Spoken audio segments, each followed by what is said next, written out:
السلام علیکم ورحمۃ اللہ وبرکاتہ. الحمد للہ رب العالمین، الصلاۃ والسلام علی سید المرسلین وعلی آلہ واصحابہ اجمعین، اما بعد. رب اشرح لی صدری ویسر لی امری واحلل عقدۃ من لسانی یفقہوا قولی. رب اشرح لی صدری ویسر لی امری واحلل عقدۃ من لسانی یفقہوا قولی. رب زدنی علما. آمین یا رب العالمین. تمام تر تعریف، حمد، ثنا، کبریائی، بڑائی، بزرگی اور مجد اس خالق کائنات کے لیے لائق اور زیبا ہے جو ساری کائنات کا ایک و تنہا خالق، مالک، مربی اور منتظم ہے.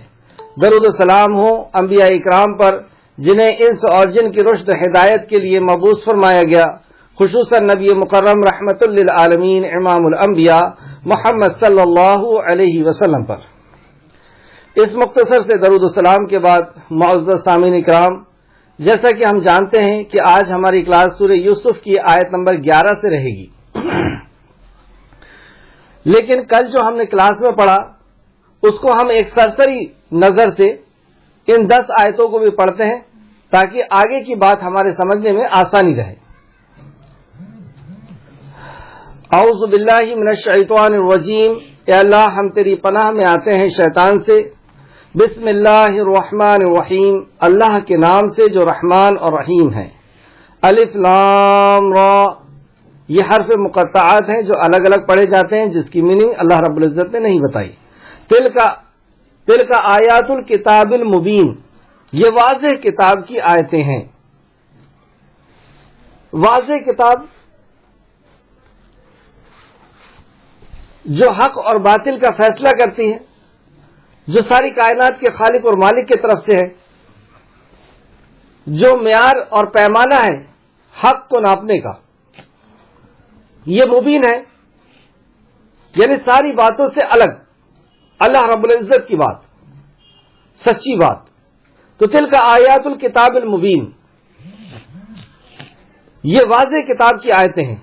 انا انزلناہ قرآنا عربیا لعلکم تعقلون، بے شک ہم نے اسے عربی قرآن نازل کیا.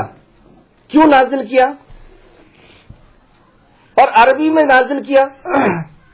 کیونکہ عربی ایک ایسی زبان ہے کہ اس زبان میں ہم اپنے احساس کو پوری طرح بیان کر سکتے ہیں. یعنی وہ پورے لفظ جو ہمارے احساس کی ترجمانی کر سکے وہ عربی لینگویج میں ہوا کرتے ہیں. اور یہ ایک ایسی زبان ہے جو زندہ زبان ہے اور سب سے زیادہ بولی جاتی ہے آج تک، جو جیسی کی ویسی ہے. یہ لعلکم، کیوں نازل کیا اس قرآن کو؟ لعلکم تعقلون، تاکہ تم سمجھ سکو. تو قرآن ہمارے سمجھنے کے لیے نازل ہوا ہے، نہ کہ قسم کھانے کے لیے، نہ کہ اس کو جلا کر کے اور دھنی لینے کے لیے یا جان نکالنے کے لیے، کسی کی روح نکالنے کے لیے.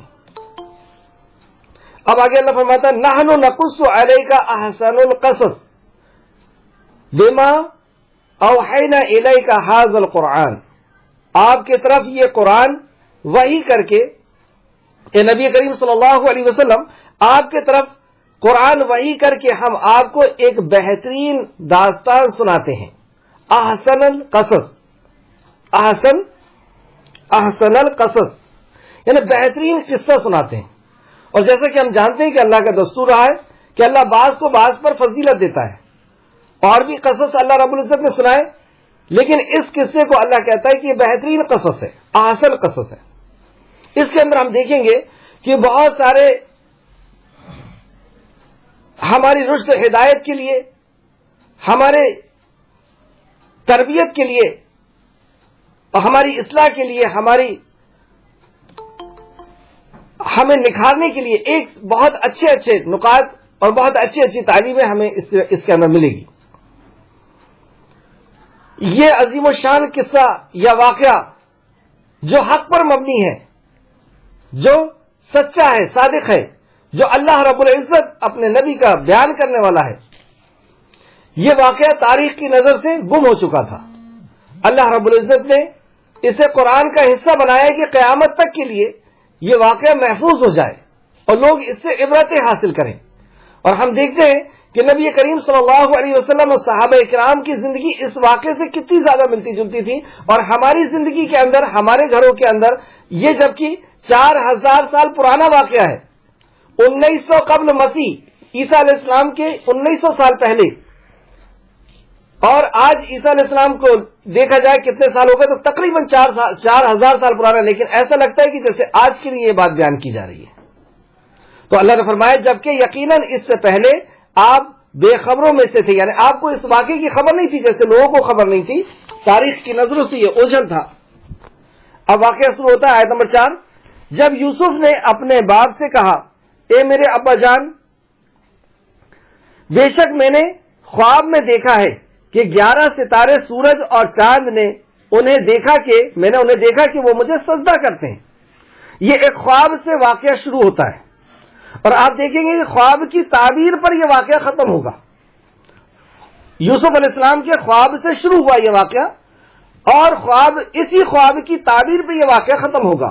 یہ پورا واقعہ اور ایک ہی سورہ میں پوری یوسف علیہ السلام کی اللہ رب العزت نے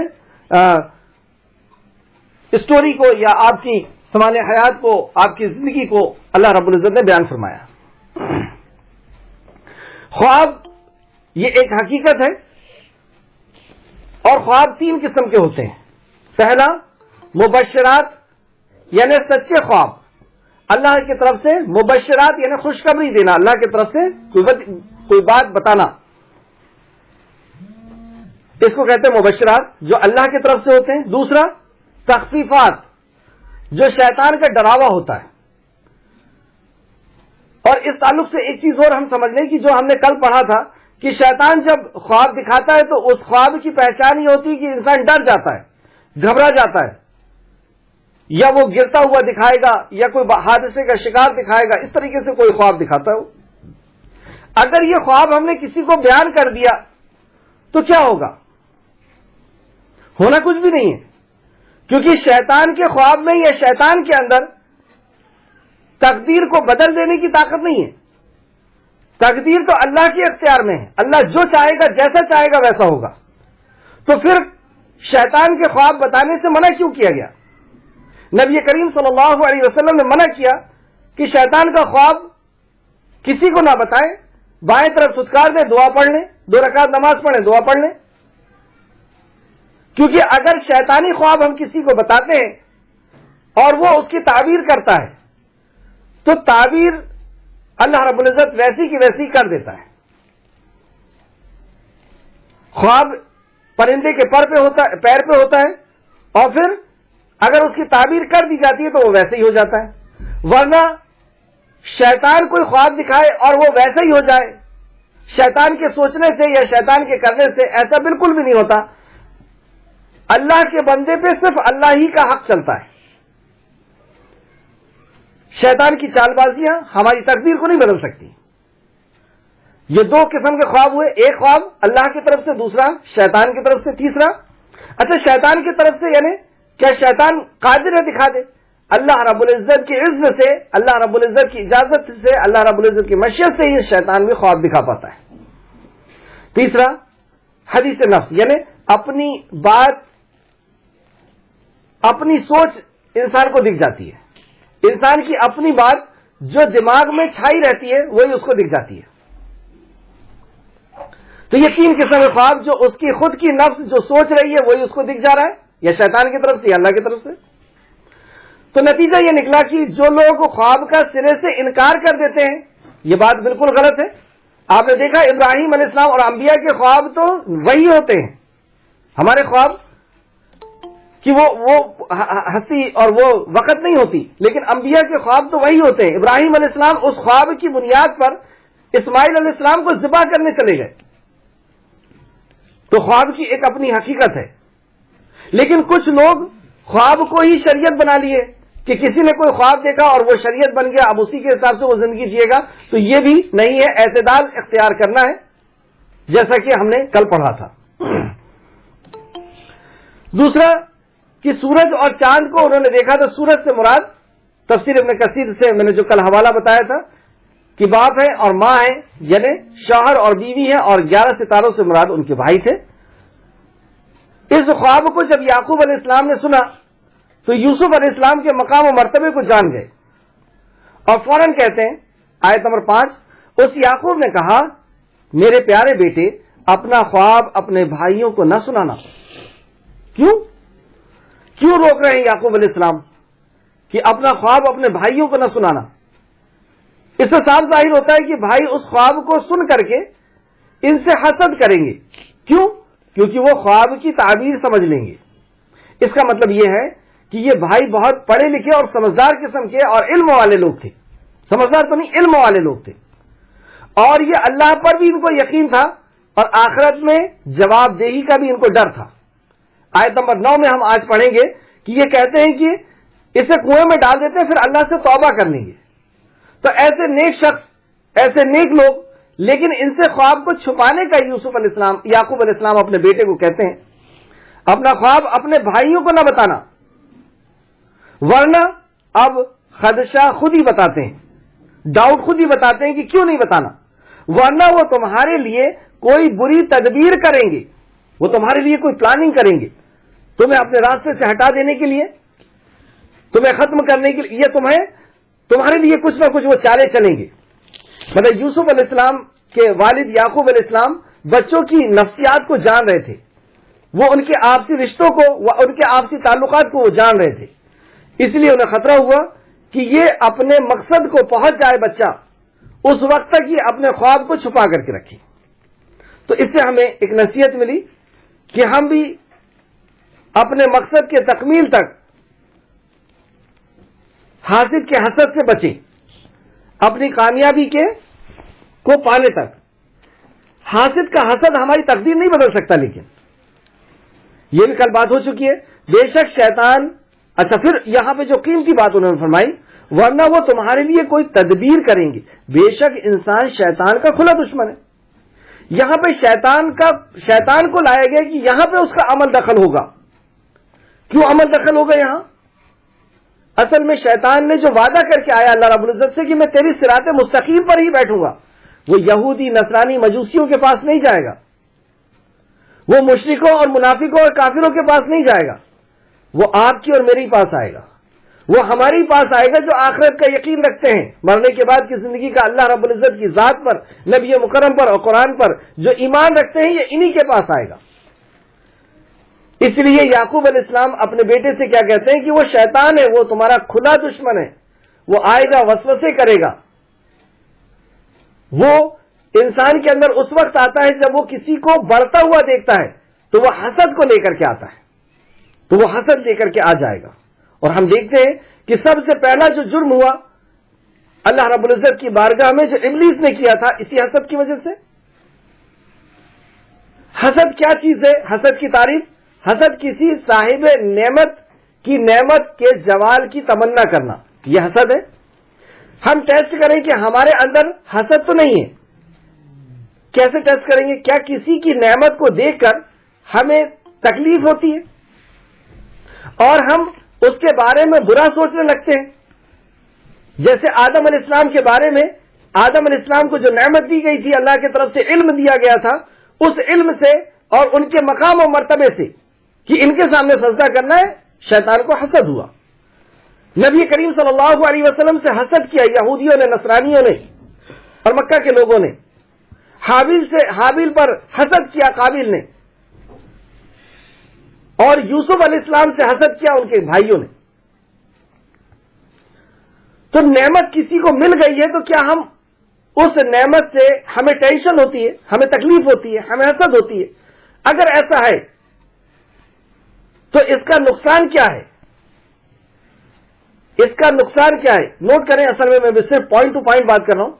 حسد نے کسی کو، حسد سب سے پہلے نیکیوں کو کھا جاتا ہے۔ اس کا نقصان کیا ہے؟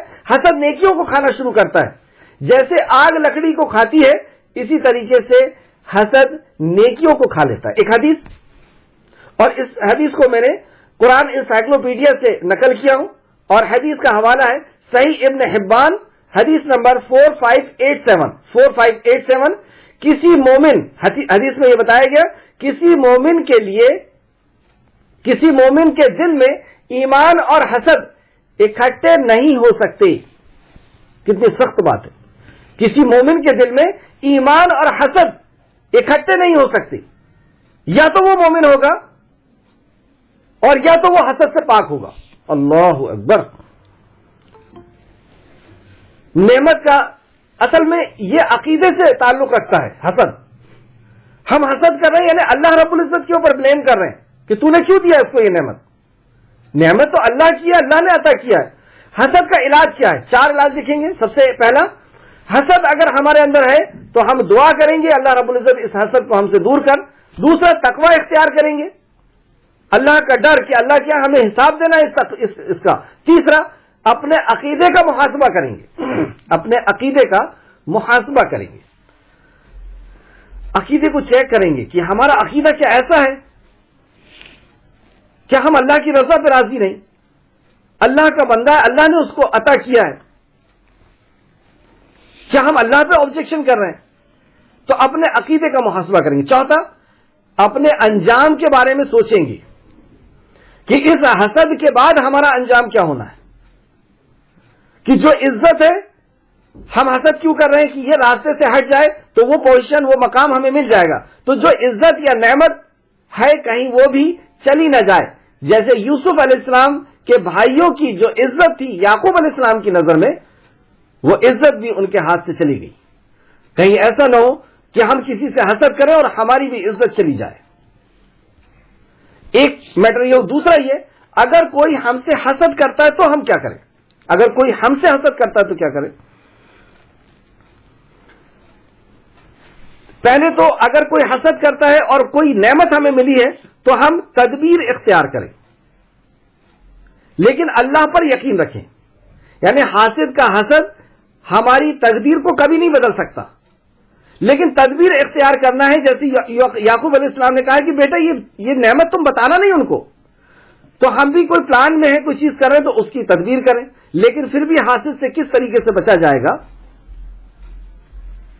سب سے پہلا, مقصد کی تکمیل تک نعمت کا اظہار کرنے سے بچیں. اور دوسرا, دعا کریں, سورہ فلق پڑھیں. سورہ فلق پڑھیں. یہ جو حسد ہے, عیشا حسد, اس سے ایک دوسری چیز ہوتی ہے جس کو عربی میں غبط کہتے ہیں, یعنی رشک کرنا یا کمپٹیشن کرنا. یہ اسلام میں جائز ہے. ہم کسی کی نعمت کو دیکھ کر کے رشک کریں اور یہ کہیں اللہ سے کہ اللہ تو بھی ہمیں یہ نعمت عطا فرما.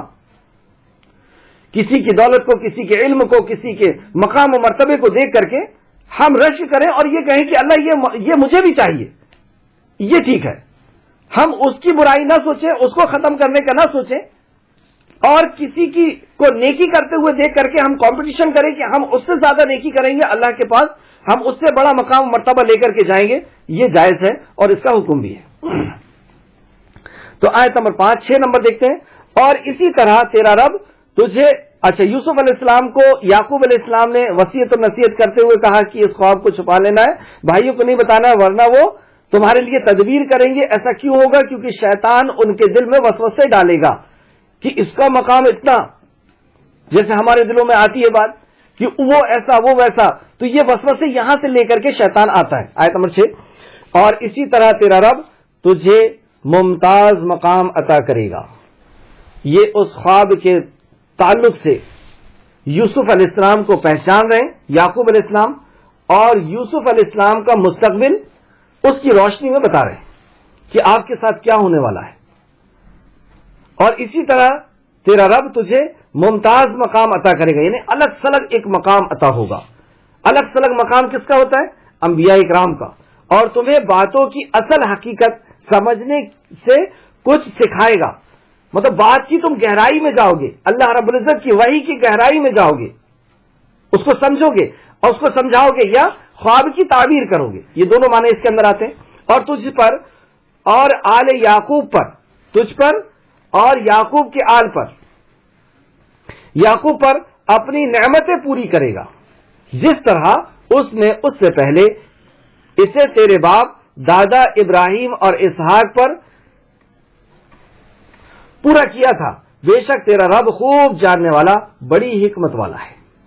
تو یہاں سے انہوں نے بتایا کہ جو نعمتیں اللہ رب العزت نے ابراہیم علیہ السلام کو یا اسحاق علیہ السلام کو اور خود یعقوب کو جو نعمتیں عطا کی تھی، وہ نعمتوں کو تمام کرنے والا ہے تم پر. سبحان اللہ. تو اسی سے اشارہ مل گیا تھا کہ یہ وقت کے نبی بننے والے ہیں. آگے دیکھتے ہیں آیت نمبر 7. البتہ تحقیق یوسف اور اس کے بھائی کے واقعے میں سائل کے لیے نشانیاں ہیں. مطلب جو سوال کرنے والے ہیں ان کے لیے اس کے اندر بہت بڑی بڑی نشانیاں ہیں، عبرتیں ہیں، نصیحتیں. جب انہوں نے آپس میں کہا، اب یہاں سے واقعہ شروع ہو رہا ہے. یعقوب علیہ السلام کے بھائی آپس میں بات کر رہے ہیں اس حسد کو لے کر کے، اور حسد کس بات کی ہے وہ بھی آگے آئے گا. جب انہوں نے آپس میں کہا یوسف اور اس کے بھائی بنیامین تو ہمارے باپ کو ہم سے زیادہ پیارے ہیں. اب یہ حسد شروع ہوا بھائیوں کا، اور وہ کہتے ہیں کہ ابا جان ہم سے کم محبت کرتے ہیں اور یوسف اور بنیامین سے زیادہ محبت کرتے ہیں. یوسف اور بنیامین ایک ہی ماں کی اولاد تھے، بیٹے تھے، اور دوسری ماں سے پہلی ماں سے 7 بیٹے تھے، اور دوسری اور تیسری ماں سے 5 بیٹے تھے. ایسا کر کے یہ 12 بیٹے ہوئے.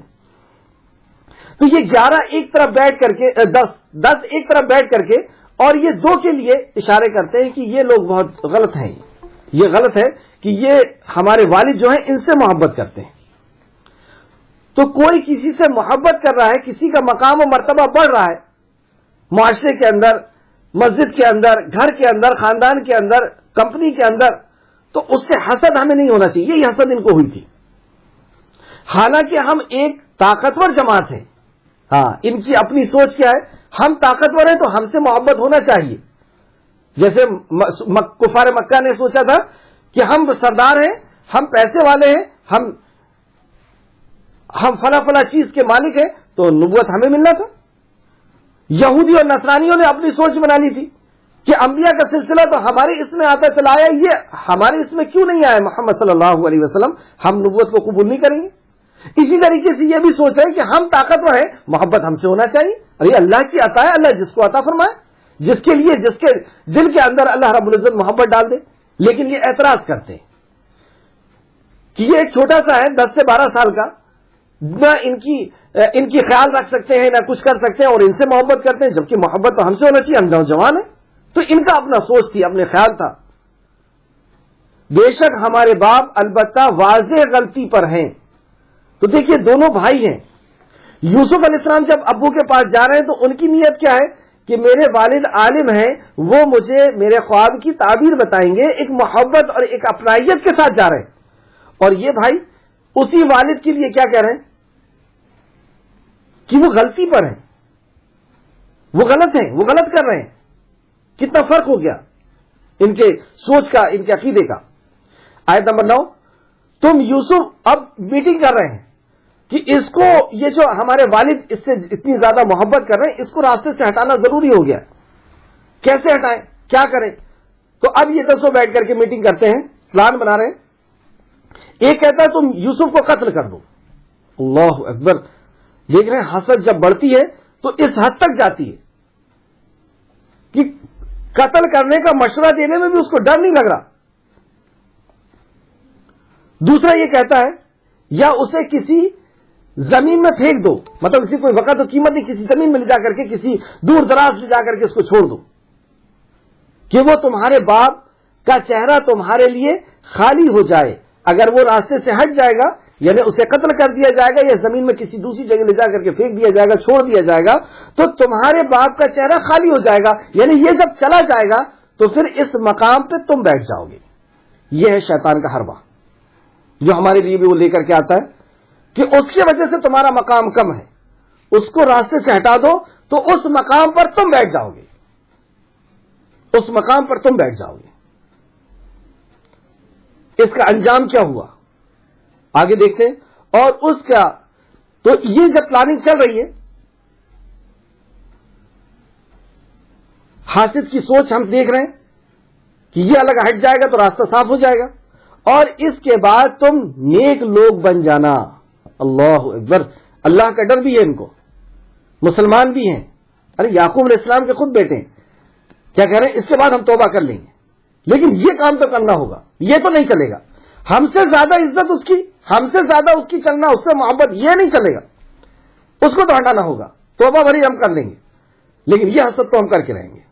اور اس حسد میں وہ کیا کر رہے ہیں؟ ان میں سے ایک کہنے والے نے کہا، یہ کہنے والے کچھ مفسر کہتے ہیں یہودا ہے اور کچھ کہتے ہیں روبیل ہے، بہرحال جو بھی ہو، دو تین بھائی کا نام آتا ہے۔ تو ان لوگوں نے کہا تم یوسف کو قتل نہ کرو اور تم اسے کنویں کے تہ میں ڈال دو کہ اسے کوئی مسافر اٹھا لے جائے، اگر تم کرنے ہی والے ہو۔ مطلب ہم ایسا کرنا تو ہم کو چاہتے ہیں کہ اسے راستے سے ہٹا نہیں چاہتے، تو مرڈر نہ کریں، قتل نہ کریں، ہم ایسا کرتے ہیں کسی کنویں میں اس کو ڈال دیتے ہیں اور پھر کوئی راہگیر آئے گا اور کنویں کے پانی کے نکالنے کی وجہ سے اس کو اٹھائے گا اور لے کر کے چلا جائے گا۔ اللہ اکبر، کیسی پلاننگ ہو رہی ہے یہ ایک ایسے جرم کی پلاننگ جو ایک ضعیف باپ کو تکلیف پہنچانے کی پلاننگ، جو خود کا باپ ہے، جو وقت کے نبی ہیں، یہ قطع رحمی، یہ ایک معصوم بچے کے ساتھ کیا ہو رہا ہے کہ اس کو یہ بیچ دیں گے، اس کو کوئی لے کر کے چلا جائے گا، ایک غلام بن کر کے وہ رہے گا، اس کی پوری لائف کو خراب کرنے کی پلاننگ کہ وہ روز تل تل کر کے مرے گا۔ لیکن جب حسد کا کیڑا لگتا ہے، جب حسد کی بیماری لگتی ہے، تو انسان سب کچھ بھول جاتا ہے کہ اس کی آخرت کا کیا ہوگا، سامنے والے کا کیا ہوگا، دین کا کیا ہوگا، باپ کا کیا ہوگا، کوئی لینا دینا نہیں کسی چیز سے۔ اللہ رب العزت ہم سب کو اس حسد کی بیماری سے بچائے، آمین۔ یہ پلاننگ کرنے کے بعد کیا ہوا؟ آیت نمبر 11 جو آج سے ہماری کلاس رہے گی، انہوں نے کہا اے ہمارے ابا جان، آپ کو کیا ہے کہ آپ ہم پر یوسف کے بارے میں اعتبار نہیں کرتے؟ ایک چور جو بات کرتا ہے اسی انداز میں کرتا ہے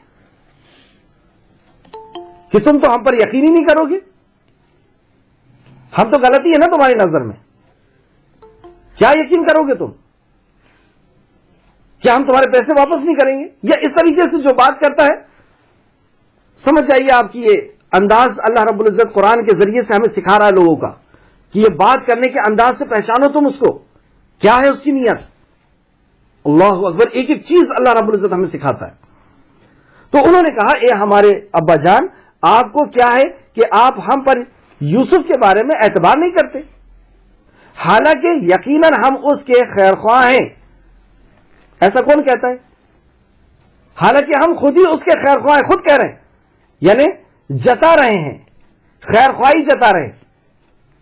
سچا آدمی نہیں جتاتا، وہ تو اخلاص کے ساتھ کام کرتا رہتا ہے، لیکن یہ جو کام کرتا ہے آپ کے لیے اور بار بار جتاتا ہے، پھر یہ ڈاؤٹ میں آ گیا، یہ آ کر کے جتا رہے ہیں کہ ہم تو محبت کرنے والے ہیں، ہم تو حفاظت کرنے والے ہیں، ہم تو اس کے خیر خواہ ہیں۔ آیت نمبر 12، آپ کل اسے ہمارے ساتھ بھیجیے کہ جب ہم کھائیں اور کھیلیں، کھیل کود کریں، اور ہم یقیناً اس کے محافظ ہیں، ہم اس کی حفاظت کرتے ہیں۔ کل ہم پکنک میں جا رہے ہیں، کل ہم کھیلنے کودنے کے لیے جا رہے ہیں، آپ ہمارے ساتھ اس کو بھیج دیجئے، ہم اس کی حفاظت کریں گے۔ یہ ضد کرنے اپنے والد سے وہ لگ گئے۔ اس طریقے سے اپنے والد سے انہوں نے بات کیا کہ ہم وہاں جا کر کے پھل فروٹ کھائیں گے اور میوے کھائیں گے وغیرہ وغیرہ، الگ الگ تفسیر میں آتی ہے باتیں کہ آپ تو ہمارے ساتھ اس کو بھیجیے۔ لیکن یعقوب علیہ السلام کیا کہتے ہیں؟ آیت نمبر 13، اور یعقوب نے کہا بے شک مجھے تو یہ بات غمگین کیے دیتی ہے کہ تم اسے لے جاؤ۔ اللہ اکبر، کیسی محبت ہے کہ اتنی دیر بھی میں یعقوب سے دور کیسے رہوں گا، مجھے غم ہوتا ہے۔ یہ بے پناہ محبت، یہ کیوں؟ یہ جسمانی حسن و جمال کے ساتھ ساتھ روحانی کمال بھی تھا اور نبوت کے آثار بھی دیکھ رہے تھے۔ یعقوب علیہ السلام اصل میں ان کی روحانی کیفیت کو بھی دیکھ رہے تھے اور ان کے آثار کو بھی دیکھ رہے تھے جو نبوت کے آثار تھے، کہ یہ بچہ یہ میرے باپ دادا کے مشن پر اور میرے مشن پر آنے والا ہے۔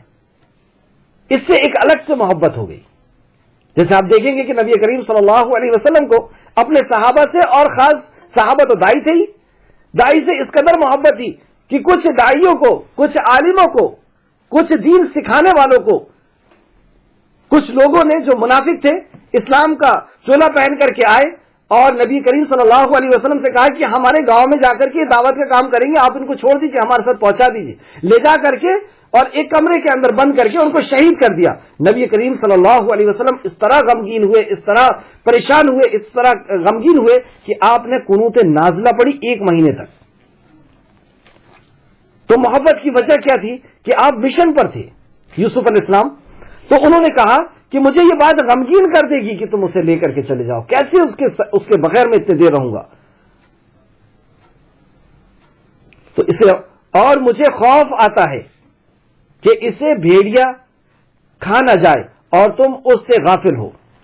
مجھے خوف ہے کہ تم کھیلنے میں لگ جاؤ گے، تم اپنے کام اور سیر و تفریح میں لگ جاؤ گے، ادھر ادھر کی سینریاں تم دیکھنے لگو گے، اور کہیں ایسا نہ ہو کہ یہ بچہ اسے کوئی بھیڑیا لے کر کے چلے جائے، کیونکہ جس کی حفاظت انسان کرتا ہے تو اس سے خطرے میں بھی رہتا ہے، کچھ ایسا نہ ہو جائے، کہیں گر نہ جائے، کہیں گاڑی سے نہ گر جائے، کچھ ایسا نہ ہو جائے۔ ہم جیسے کسی کے کیئر کرتے ہیں تو اسی طریقے کی باتیں کرتے ہیں۔ تو یعقوب علیہ السلام نے بھی کہا کہ مجھے خطرہ ہے کہیں ایسا نہ ہو جائے، یہ چھوٹا بچہ ہے، میں اس کو بہت دیکھ ریکھ کرتا ہوں۔ اس کے جواب میں بیٹے کیا کہتے ہیں؟ انہوں نے کہا اگر اسے بھیڑیا کھا جائے بلکہ ہم ایک طاقتور جماعت ہیں تو بلا شبہ ہم تب خسارہ پانے والوں میں ہو جائیں گے، ہم تو نکمے ہو جائیں گے۔ ہمارے رہتے ہوئے ہم نوجوان ٹیم ہیں اور اسے بھیڑیا لے جائے، کیسے ہو سکتا ہے؟ اب ضد پہ اڑ گئے، نہیں ہم کو لے جانے دیجیے، لے جانے دیجیے۔ تو بچوں کی عزت پر یعقوب علیہ السلام راضی ہو گئے۔ کئی بار آپ دیکھیں گے کہ بچوں کی غلط ضد پر بھی ہم راضی ہو جاتے ہیں، ہوتا نہیں ہوتا ایسا؟ بچے ضد کر رہے ہیں اور ہم جان رہے ہیں کہ یہ غلط ہے، اس سے نقصان ہے ہمارا، ان کا وقت کا، پیسے کا، لیکن ان کی خوشی کے لیے کبھی کبھی راضی ہو جاتے ہیں۔ تو اسی طریقے سے یعقوب علیہ السلام کو انہوں نے راضی کر لیا، کیونکہ تھے تو بچے، ان کے خود کی اولاد تھی، انہیں کیا پتا تھا اتنا خطرناک پلان کریں گی۔ ہاں سر چلو ٹھیک ہے، تھوڑا بہت رہتا ہے ایک دوسرے کے اوپر، لیکن اتنا خطرناک پلان میری اولاد کے لیے کرے گی؟ آپ کو یہ تو نہیں تھا، آپ نے جو ہے ان کو اجازت دے دی۔ اب جب یہ چلے گئے تو جیسے ہی یعقوب علیہ السلام سے اوجھل ہوتے ہیں یوسف علیہ السلام اور یہ 11 بھائی اور 10 بھائی، تو انہوں نے یوسف علیہ السلام کو ستانا شروع کر دیا۔ کوئی کہیں سے دھکا دے رہا ہے، کوئی تانے دے رہا ہے، کوئی برے القاب سے نواز رہا ہے، کوئی گالیاں دے رہا ہے کہ بہت زیادہ چہیتا بن گیا ہے، تیرے ہی لیے ساری محبت تھی، تجھ پہ ہی لٹا رہے ہیں، اور کوئی مار رہا ہے۔ اور اس طریقے سے گالیاں دیتے ہوئے، مارتے ہوئے اور تانے دیتے ہوئے، دھکا دیتے ہوئے یہ جنگل پہ پہنچے اور اس بچے کو کنویں کے پاس لے کر کے چلے گئے، اور کہنے والا کہتا ہے کہ اس کے اندر داخل کر دو، ڈال دو۔ یوسف علیہ السلام کنویں کی مڈیر کو پکڑ رہے ہیں اور یہ اس کو مارتے ہیں، اور کنویں کی مڈیر سے ان کے ہاتھ کو، ان ننھے ہاتھوں کو چھڑا لیتے ہیں۔ یہ معصوم بچہ کسی دوسرے بھائی کے پاس جاتا ہے ایک رحم کی اور محبت کی امید میں، لیکن وہ منہ پہ تماچا مار کر کے ایک تیسرے کی طرف دھکیل دیتا ہے۔ وہ تیسرے کی طرف جاتا ہے بھائی کہہ کر کے اس سے رحم کی اور محبت کی امید میں، لیکن وہ بھی اسے تماچا مارتا ہے۔ اس طریقے سے اس کے ساتھ کھیلا جا رہا ہے۔ تفسیر ابن کثیر جلد نمبر 3 صفحہ نمبر 344 لفظوں کے ہیر پھیر کے ساتھ اسی طریقے سے معاملے لکھے ہوئے کہ ایک بھائی مار رہا ہے، پھر دوسرا مار رہا ہے، منہ پہ تماچا مار رہا ہے، وہ رحم کی اور محبت کی امید میں بھائی کے پاس جا رہے ہیں۔ آخرکار بھائی نے کہا کہ اسے باندھو اور اس کو کنویں کے اندر ڈالو۔ باندھا گیا اور کنویں کے اندر ڈالا جا رہا ہے۔ اللہ رب العزت آیت نمبر 15 کے اندر فرماتا ہے پھر جب وہ اس کے لیے اور انہوں نے طے کر لیا کہ اسے کنویں کے تہ میں ڈال دیں گے۔ پھر وہ جب اسے لے گئے اور انہوں نے طے کر لیا، کیونکہ یہ 10 جو تھے یہ متفق تھے کہ اسی طریقے سے کرنا ہے، پلان ان کا بن گیا تھا۔ اور جب انہوں نے کنویں کے اندر ڈالا یوسف علیہ السلام کو، یہ آدھے رسی میں باندھ کر کے آدھے دور تک گئے تھے اور رسی کو اوپر سے کاٹ دیا۔ جیسی رسی کٹی یوسف علیہ السلام پانی کے اندر ڈوبے اور ڈوب کر کے پھر ایک زور سے باہر آئے۔ آپ دیکھیں گے جب بھی کوئی ڈوبتا ہے تو ایک دم سے باہر آتا ہے، ایک چٹان کو پکڑ کر کے اور اس چٹان میں جا کر کے کھڑے ہو گئے۔ کیا منظر ہوگا وہ، اپنے ہی بھائی ایسا کر رہے ہیں جو گھر میں ساتھ میں رہتے تھے، جو ایک باپ کی اولاد ہے۔ اس چٹان میں ایک معصوم بچہ کھڑا ہوا ہے۔ اللہ رب العزت وہ تو اللہ ہے، وہ تو رحیم ہے، وہ تو کریم ہے، اس نے وحی نازل کیا۔ آیت نمبر 15 کا آدھا حصہ دیکھیں، تب ہم نے یوسف کی طرف وحی بھیجی کہ تو انہیں ان کا یہ کام ضرور بتائے گا، جبکہ وہ نہیں پہچانتے ہوں گے یا وہ نہیں سمجھتے ہوں گے۔ ابن عباس فرماتے ہیں کہ یہ جو وحی کی گئی ان کی طرف، اس کا مطلب یہ ہے کہ یہ اللہ رب العزت نے ان کو تسلی اور تسکین نازل فرمائی۔ جس طرح وحی، یہ وحی نبوت کی وحی نہیں ہے۔ جیسے آپ دیکھیں گے کہ موسیٰ علیہ السلام کی والدہ کی طرف یہ وحی کی گئی تھی، الہام، دل کو باندھ دینے کے لیے، دل میں اطمینان اور سکون کو ڈال دینے کے لیے۔ تو ایسا سکون اور اطمینان، اور یہ اتنی بڑی نعمت ہے کہ پوری دنیا ظالم ہو جائے، پوری دنیا آپ کی دشمن ہو جائے، لیکن اللہ رب العزت کی طرف سے اگر اطمینان اور سکون آ گیا ہے تو اس سے بڑی کوئی نعمت نہیں ہے۔ یہی اطمینان اور سکون تو میدان کارزار میں صحابہ کو آ جاتا تھا۔ اب تلواروں کی چھنک اور تیروں کے چلنا اور بھالوں کی دمک، ان کو کوئی نقصان اور کوئی ٹینشن ان کو فکر نہیں ہوتی تھی، اور آپ نے دیکھا کہ کئی جنگوں میں یہ صحابہ اونگا کرتے تھے، اونگ داخل کر دیا کرتا تھا اللہ رب العزت۔ تو یہ سکینت اور یہ رحمت اللہ رب العزت کی یوسف علیہ السلام کی طرف آئی، اور اللہ رب العزت نے ان کی طرف وحی کیا، جس سے یہ اطمینان اور سکون میں آ گئے۔ اور وحی کے ساتھ یہ بھی کیا گیا کہ ایک وقت ایسا آئے گا یوسف کہ یہ تمہیں نہیں جان رہے ہوں گے، لیکن تم انہیں جانو گے۔ اور دوسری طرف نبی کریم صلی اللہ علیہ وسلم کی طرف بھی اشارہ چل رہا ہے کہ یہ جو ظلم و ستم کر رہے ہیں آپ کے اوپر، ایک وقت آئے گا کہ اس منصب پہ آپ بھی پہنچنے والے ہیں۔ جو دیکھا گیا فتح مکہ میں، تو یہ تسکین اللہ رب العزت کی طرف سے، یہ دنیا میں سب سے بڑی نعمت ہوتی ہے جو یوسف علیہ السلام کی طرف کی گئی۔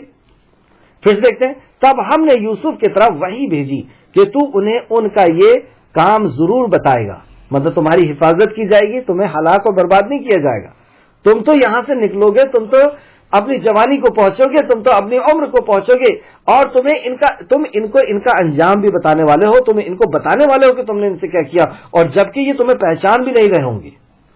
آیت نمبر 16۔ اور وہ اپنے، اب یہ جب ڈال دیے اس کے اندر، اب ڈال کر کے یہ دور کھڑے ہو گئے، اور وہ جو واقعہ ہوا ہے وہ واقعے کو تھوڑا سا روک کر کے اللہ رب العزت نے دوسرے طرف لے کر کے گیا کہ یہ اپنے والد کے پاس کس طریقے سے جاتے ہیں۔ پھر واپس ہم یہیں پہ آئیں گے کنویں میں، ابھی کنویں سے ہٹ کر کے والد کی طرف جا رہے ہیں، وہاں کا اللہ رب العزت نے نقشہ کھینچا۔ آیت نمبر 16۔ اور وہ اپنے باپ کے پاس عشاء کے وقت روتے ہوئے پہنچے۔ یہ ان کا ایک ناٹک تھا، اور اندھیرے میں ناٹک کو بیان کرنا آسان ہوا کرتا ہے، تو رات کے وقت اپنے باپ کے پاس پہنچتے ہیں روتے پیٹتے ہوئے، ایک بہانہ بتاتے ہوئے، اپنے جرم کو چھپانے کے لیے یہ حرکت کرتے ہیں۔ انہوں نے کہا، اب جب آپ کے پاس پہنچے مطلب یعقوب علیہ السلام کے پاس، انہوں نے کہا، اے ہمارے ابا جان، بے شک ہم دوڑ کا مقابلہ کرنے لگے، مطلب ہاں آپس میں کھیل رہے تھے، دوڑ کا مقابلہ کر رہے تھے، اور یوسف کو اپنے سامان کے پاس چھوڑ دیا تھا، اسے بھیڑیا کھا گیا۔ اللہ اکبر۔ باپ کو یہ خبر سنائی جا رہی ہے، ان کا دل بھی نہیں کانپا کہ ہمارے والد پر کیا گزرے گی، ہمارا باپ ہے، اور آپ ہمارے بات کا یقین کرنے والے تو نہیں، اگرچہ ہم سچے ہوں۔ پھر وہی انداز جو جھوٹوں کا انداز ہوتا ہے، یہ جتانے والا انداز، آپ تو ہماری بات کا یقین کریں گے نہیں، ہم کتنے ہی سچے ہو جائیں۔ اور وہ اس کی قمیض پر جھوٹ موٹ کا خون بھی لگا لائے۔ اللہ رب العزت بتا رہا ہے کہ وہ قمیض بھی لے کر کے آئے تھے جس میں جھوٹ موٹ کا خون بھی لگا ہوا تھا۔ مجاہد اور صدی فرماتے ہیں تفسیر ابن کثیر کے حوالے سے کہ انہوں نے ایک بکری کا بچے کو ذبح کیا اور اس کا خون یوسف علیہ السلام کی قمیض میں لگا دیا، اور ان کو ایک بہانہ بھی مل گیا تھا کہ یعقوب علیہ السلام نے یہ کہا بھی تھا کہ کہیں ایسا نہ ہو جائے کہ وہ بھیڑیا اسے اچک لے جائے۔ جب ہم بولیں گے نا کہیں ایسا نہ ہو جائے کہ وہ گاڑی سے گر جائے، تو آ کر بتا دیں ہاں وہ گاڑی سے گر گیا، آپ تو کہیں رہتے گر جائے گا، ہم گر گیا، ہو گیا۔ تو یہ خون لپیٹ کر کے اس شرٹ میں لا کر کے اور یوسف علیہ السلام کی اس قمیض کو اپنے والد کے سامنے دے دیے قمیص کا ذکر، یوسف علیہ السلام کی قمیص کا ذکر 3 بار آیا ہے، اور قمیص بھی اپنے آپ میں ایک رہسیمئے قمیص ہے یوسف علیہ السلام کی، تو یہاں پر انہوں نے لا کر کے دیا۔ یعقوب علیہ السلام نے کیا ان کو یہ قمیص دیکھا اور یقین کر لیا؟ وہ وقت کے نبی تھے، اور کیا فراست ان کے اندر نہیں تھی؟ کیا ان کے اندر سوجھ بوجھ نہیں تھی؟ قمیص کو دیکھ کر کے اور ان کے الفاظ سنیے آپ کہ کیا جامع الفاظ وہ بیان کرتے ہیں۔ اس نے کہا، یعقوب علیہ السلام نے جب ان کا یہ پورا ناٹک دیکھا کہ روتے پیٹتے ہوئے آئے اور کہا کہ ہم لوگ تو دوڑ میں لگ گئے تھے اور قمیص کپڑوں کے پاس جو ہے ان کو بٹھا دیے تھے، اور یہ ہم دوڑ میں لگ گئے اور اس کو بھیڑیے نے آ کے گھینچ لیا، کھا گیا، اور اب یہ دیکھو یہ شرٹ بھی ہم لے کر کے آئے، اس میں خون لگا ہوا ہے، یہ ہماری بے گناہی کا ثبوت ہے، اور آپ تو ہم پر یقین کرنے والے ہیں نہیں۔ یہ ساری کہانی سن کر کے یوسف علیہ السلام کہتے ہیں، تو یعقوب علیہ السلام کہتے ہیں، اس نے یعنی یعقوب نے کہا بلکہ تمہاری نفس نے تمہارے لیے ایک بری بات آراستہ کی ہے۔ یہ بری بات ہے جو تم کہہ رہے ہو، اور یہ تمہاری نفس نے یہ کہانی بنائی ہے، حقیقت ایسی کچھ نہیں ہے، یہ تم نے لے کر کے آئے ہو یہ پوری داستان۔ قال بل سوت فصبر جمیل، اس کے بعد کہتے ہیں کہ اب تو مجھے اس واقعے کے بعد صبر جمیل ہی عطا ہونا چاہیے، صبر ہی کرنا میرے لیے کافی ہے، لہذا صبر ہی بہتر ہے۔ صبر الجمیل یعنی ایسا صبر کہ جس میں شکایت نہ ہو، جزا فضا نہ ہو، شکوہ نہ ہو، یعنی دنیا سے غم کو چھپا لیے یعقوب علیہ السلام نے کہ اب کوئی جزا فضا نہیں کی جائے گی، کسی سے کوئی بات نہیں کی جائے گی، لیکن اللہ رب العزت سے، اللہ اپنے رب کے سامنے غم کا اظہار تو ضرور ہوگا۔ تو یعقوب علیہ السلام یوسف علیہ السلام کی محبت میں روتے رہے، ان کو یاد کرتے رہے، کیونکہ یقین تھا نا کہ وہ تو مرے ہیں نہیں۔ انہوں نے تو یہ شرٹ کو جو کہیں سے پھٹی نہیں ہے، یعقوب علیہ السلام نے جب دیکھا کہ شرٹ کہیں سے پھٹی نہیں ہے، یہ کیسے کہ ایک بھیڑیے نے، ایک جانور نے شرٹ کو اتار کر کے اچھے سے رکھ دیا اور پھر اس کے بعد شکار کیا، کیسا ہو سکتا ہے؟ بھئی جب شکار کرے گا وہ تو شرٹ تو پہلے پھٹے گی، بعد میں جسم پھٹے گا، لیکن چور کہیں نہ کہیں اپنی غلطی ثبوت چھوڑ جاتا ہے، ثبوت چھوڑ دی وہ گھبراہٹ میں، سمجھ نہیں پائی کہ ہم کو شرٹ بھی پھاڑنا چاہیے، پہچان لیے اپنے بیٹے کے خون کو کہ کیا ہے، اور یہ کہتے ہیں کہ اب تو اس پہ ہمیں صبر ہی کرنا ہوگا، صبر جمیل، اور یہ تو تمہاری نفس نے بنا کر کے لائی ہے یہ کہانی، حقیقت کچھ ایسا نہیں ہے۔ تو آپ نے واقعی ایسا صبر کیا کہ وہ بچے گھر کے اندر ہیں، یعقوب علیہ السلام بھی ان کے ساتھ رہ رہے ہیں،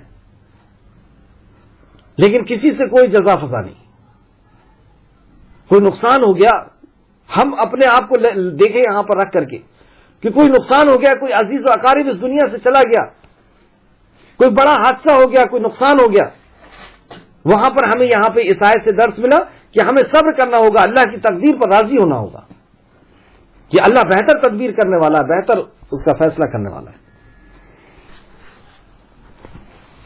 تو انہوں نے صبر کیا، دنیا سے اپنے غم کو چھپا لیا اور اللہ رب العزت کی بارگاہ میں بیان کرتے تھے، اور اس پر اللہ ہی سے مدد طلب کرتا ہوں، جو تم بیان کر رہے ہو، یہ جو واقعہ تم بیان کر رہے ہو، اس سے میں اللہ ہی سے صبر طلب کرتا ہوں، اللہ ہی کی طرف رجوع کرتا ہوں۔ بتائیے کتنی بردباری ہے اس والد کے اندر کہ اتنا بڑا حادثہ ہوا، لیکن اس کے بعد بھی یہ کہہ رہے ہیں کہ جب ان لوگوں نے آپس میں پلان کر ہی لیا ہے تو ٹھیک ہے، اب تقدیر پر ہم راضی رہتے ہیں، اللہ رب العزت لے کے آئے گا ان کے انجام کو ان کے سامنے، سب کچھ فیصلہ کرنے والی ذات تو اللہ کی ہے، تقدیر تو اسی کے ہاتھ میں، وہ جو چاہتا ہے جیسا چاہتا ہے ویسا کرتا ہے، تو اللہ کی رضا پہ راضی ہو گئے۔ لیکن بچے کا غم تو ستایا جا رہا تھا، اس کی یاد تو کیوں نہیں آئے گی کہ جنگل میں تھا، کس نے لے کر کے گیا، رات میں کہاں رکا تھا، صبح کیا کھایا ہوگا، شام کو کیسا ہوگا، وقت کا نبی ہے، اللہ اکبر۔ تو یہ پریشانی ان کو لگی ہوئی ہے۔ اب واپس چلتے ہیں کنویں کی طرف، آیت نمبر 19۔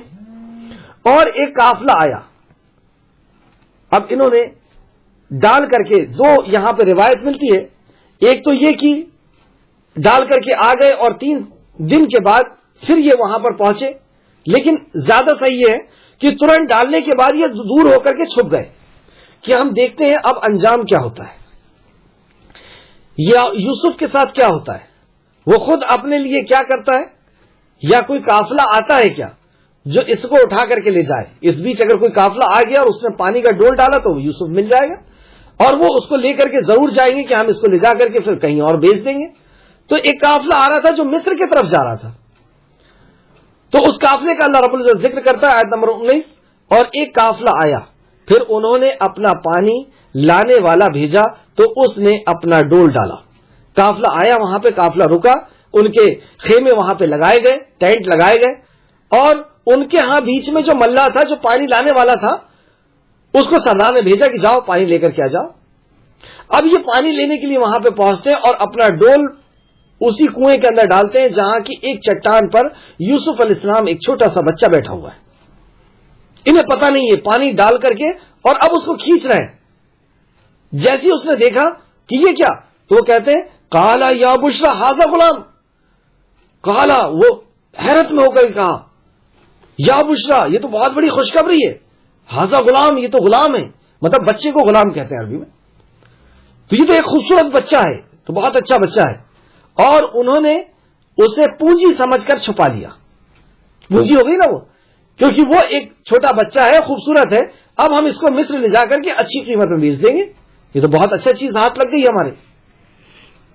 اب یوسف علیہ السلام بھی کیونکہ ساری چیزیں سمجھ رہے ہیں، ڈرے ہوئے ہیں کہ اگر میں نے یہاں پہ کچھ کہا کہ میں تو یہیں کا رہنے والا ہوں اور یہیں پہ میرے بھائی لوگ ہیں، اور ادھر ادھر اگر میں نے کچھ کہا اور بھائی اگر آ گئے اور ان سے میں بچ گیا تو وہ تو میرے کو مار ہی ڈالیں گے. ان کے پاس تو کم سے کم میں زندہ رہوں گا، ادھر تو میں مر ہی جاؤں گا. میں وہ بھی خاموش رہے. اور آگے اللہ رب العزت فرماتا ہے آیت نمبر 19 کے آخری حصہ، اور اللہ اسے خوب جانتا تھا جو وہ کر رہے تھے. جو انہوں نے ڈول ڈالے تھے، یوسف اس کے اندر بیٹھ کر کے یا رسی کو پکڑ کر کے اوپر آ گئے تھے اور اس نے کہا تھا قالا یا بشرا ھذا غلام. اللہ رب العزت یہ سارے واقعے کو دیکھ رہا تھا، اور جب اس نے چھپایا کہ میں تو اس کو لے جا کر کے بیچوں گا، اللہ رب العزت فرماتا ہے کہ ہماری نظر سے کوئی چیز اوجھل نہیں. اس کی مخلوق اللہ رب العزت کے اختیار میں ہمیشہ ہوا کرتی ہے. ایک بہت پیاری آیت اس میں لکھیں آپ ضرور، سورہ آراف آیت نمبر 54. سورہ آراف آیت نمبر 54. آگاہ رہو سب مخلوق بھی، آگاہ رہو سب مخلوق بھی اس کی ہے، ساری مخلوق اس کی ہے، اور حکم بھی اللہ رب العزت، اللہ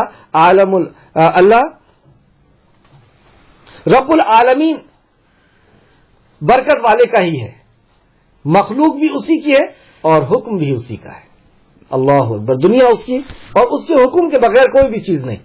تو یہ جیسے اوپر آئے اور انہوں نے اس کو چھپا لیا. اب دور سے جب یہ بھائی لوگ دیکھ رہے تھے تو کیا ہوا، آیت نمبر 20، اور انہوں نے اسے معمولی سی قیمت، یعنی اللہ اکبر. ابن مسعود فرماتے ہیں، تفسیر الطبری جلد نمبر 12 صفحہ نمبر 225، ابن مسعود فرماتے ہیں کہ ان لوگوں نے اس کو 20 درہم میں بیچ دیا اور بھائیوں نے 2 درہم بانٹ لیے. کیونکہ جب ڈول ڈالا گیا اور یہ اوپر آئے تو بھائیوں نے دیکھا کہ اچھا اب یوسف کو باہر لا لیا گیا ہے، چلو ہم وہاں پہ پہنچ جاتے ہیں اور ہم کہیں گے کہ ہم نے بھی اس بچے کو دیکھے، ہماری بھی اس میں حصہ داری ہوگی. اور وہ یہ کہیں گے نہیں ہم تو اس کو لے کر کے جائیں گے، تو پھر ہم کچھ پیسے لے لیں گے. اس طریقے سے بتائیے اب چال کے اوپر کس طریقے سے چال چلی جا رہی ہے. تو یہ وہاں پر فوراً پہنچ گئے اور ان قافلے والوں سے کہنے لگے کہ ہم نے بھی اس بچے کو دیکھا ہے اور ہمارا بھی اس پہ حق بنتا ہے. اب یوسف علیہ السلام اگر وہاں پہ یہ کہہ دیتے کہ یہ میرے بھائی ہیں اور قافلے والے ان کو چھوڑ دیتے تو بھائی کیا کرتے؟ بھائی ان کو تو مار ہی ڈالتے. تو یوسف علیہ السلام بھی خاموش ہے کہ ٹھیک ہے میں بھی اپنی تقدیر پر راضی رہتا ہوں، اللہ نے وہی ویسی کر دیا تھا، الہام ہو گیا تھا، دل کے اندر سکون اور اطمینان آ چکا تھا. اب اپنی رضا پہ راضی تھے، اپنے رب کی رضا پہ راضی. جب اللہ رب العزت کی طرف سے یہ احسان ہو جاتا ہے، یہ الہام ہو جاتا ہے، تو بندہ اللہ رب العزت کی رضا پہ راضی ہو جاتا ہے. یوسف علیہ السلام بھی بالکل خاموش ہے کہ ہاں ٹھیک ہے. اور انہوں نے 20 درہم میں ان کو بیچ دیا. تو اللہ رب العزت اس قیمت کے تعلق سے کیا فرماتا ہے؟ یہ بات سوچنے کی ہے، یہ بات غور کرنے کی ہے. انہوں نے اسے معمولی سی قیمت پر گنتی کے چند درہم میں بیچ دیا. کیا مطلب ہوا؟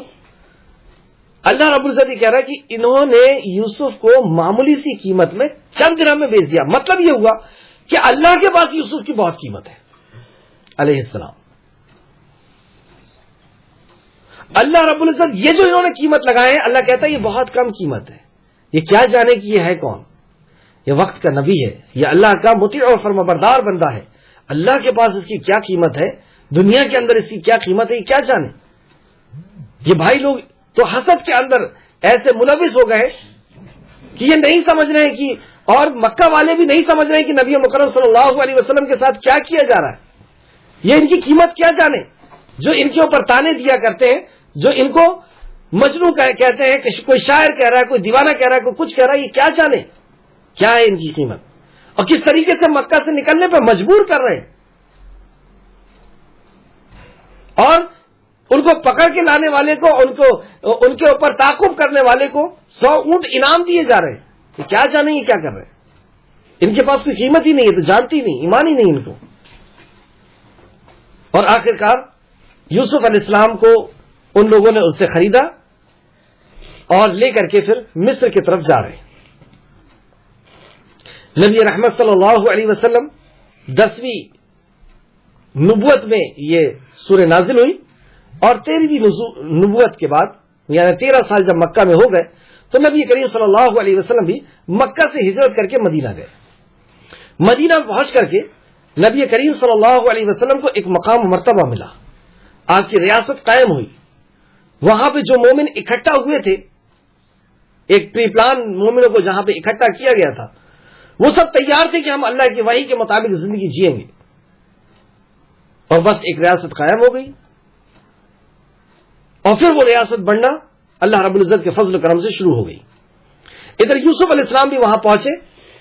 اب یوسف علیہ السلام کے ساتھ کیا ہوتا ہے، وہاں پر بھی پھر یہ دوسری بار بیچے جاتے ہیں، اور دوسری بار انہیں کون خریدتا ہے انشاءاللہ تعالیٰ کل دیکھیں گے. اللہ رب العزت سے دعا ہے کہ اللہ رب العزت جو کچھ بھی ہم نے پڑھا ہے اس میں مزید ہمیں غور و فکر کرنے کی، تدبر کرنے کی، اور اس کے ان کے اندر کی جو نصیحتیں اور وصیتیں ہیں اس کو سمجھنے کی اور اس پر ایمان لانے عمل کرنے کی توفیق اور رفیق عطا فرما. آمین یا رب العالمین. جب تک زندہ رکھ ایمان اور اخلاص کے ساتھ ہمیں زندہ رکھ، اور جب ہمارا خاتمہ ہو تو ایمان بالاخلاص کے ساتھ ہمارا خاتمہ ہو. آمین یا رب العالمین. السلام علیکم ورحمۃ اللہ وبرکاتہ.